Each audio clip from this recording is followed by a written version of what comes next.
Assalaamu calaykum. Ku soo dhawaada muuqaalka maanta waxaan isbarbardhig ku samayn doonaa awoodda militari ee dalka Turkiga iyo tan Yahuudda annagoo ka fiirinayna dhinacyo badan. Dhinacyada sida miisaaniyadda ciidanka, tirada gawaarida gaashaaman, ciidamada militariga, taangiyada iyo qodobo kale oo muhiim ah. Haddaba yaa awood badan, Turkiga ama Yahuudda?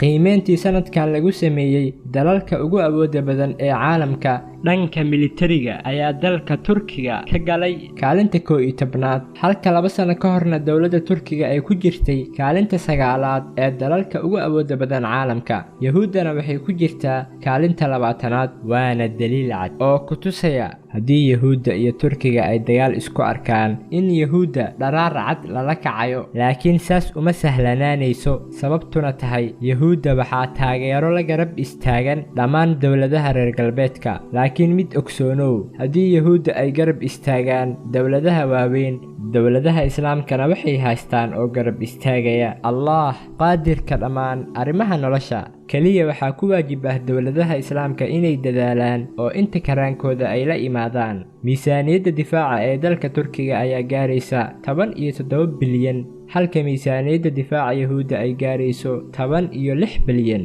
dalka Turkiga waxaa ku nool dad gaaraya 82 milyan oo qof, halka Yahuudda ay gaarayaan ku dhawaad 9 milyan oo qof.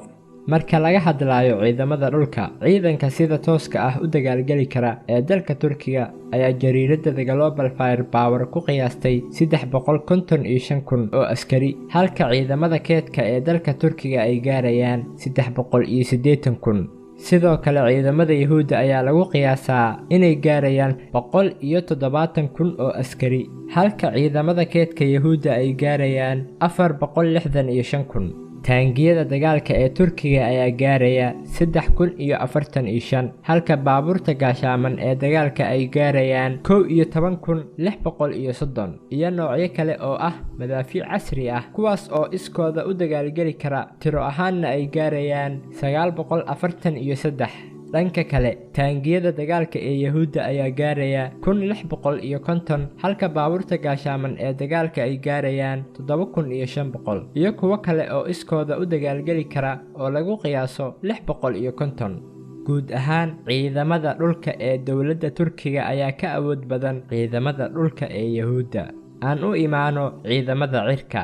guud ahaan, diyaaradaha ciidanka cirka ee Turkiga ayaa gaaraya qiyaastii 1,065 diyaarad, kuwaas oo isugu jira noocyada kala duwan ee diyaaradaha, sida diyaaradaha dagaalka ciidanka oo tiro ahaan gaaraya 260, diyaaradaha xamuulka ee militariga dalka Turkiga oo gaaraya 80 diyaaradood, halka kuwa lagu tababaro ciidamada cirkana ay gaarayaan 273 diyaaradood. dhinaca kale, diyaaradaha ciidanka cirka ee Yahuudda ayaa lagu sheegay 595 diyaarad, kuwaasoo isugu jira noocyo kala duwan, sida diyaaradaha dagaalka oo tiradoodu gaaraya 241, diyaaradaha xamuulka oo gaaraya 15 diyaaradood, halka kuwa lagu tababaro ciidamada cirkana ay gaarayaan 154 diyaarad. helikabtarka militariga Turkiga ayaa tiro ahaan lagu qiyaasaa 471 helikabtar, 104 ka mid ahna waa kuwa wax duqeeya. sidoo kale, dowladda Turkiga ayaa ka soo iibsatay dalka Ruushka gantaalada difaaca cirka ee loo yaqaano S-4D, kuwaasoo lagu sameeyey dalka Ruushka si casri ahna loo farsameeyey. dhinaca kale, helikabtarka militariga Yahuudda ayaa tiradooda lagu qiyaasaa 128 helikabtar, 48 ka mid ahna waa kuwa wax duqeeya. marka laga hadlayo guud ahaan ciidamada cirka, dowladda Turkiga ayaa sidoo kale kaga awood badan Yahuudda. kala sareynta awoodda ciidamada cirka, Turkiga waxay ku jirtaa kaalinta 9aad, halka Yahuudda ay ku jirto kaalinta 19aad. madaxweynaha Turkiga Rajab Tayyip Erdogan ayaa 1 sano ka hor daaha ka rogay gujiskii ugu horeeyey ee lagu farsameeyey gudaha dalka Turkiga, waxaana uu sheegay in kuwo kale oo badanna ay sameyntooda ka shaqaynayaan.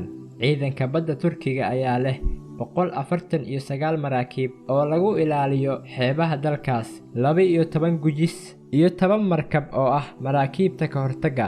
dhanka kale, ciidanka badda Yahuudda ayaa leh 65 markab oo isugu jira 5 gujis iyo 4 markab oo ah maraakiibta ka hortagga. inta ayuu ku egyahay muuqaalkeena.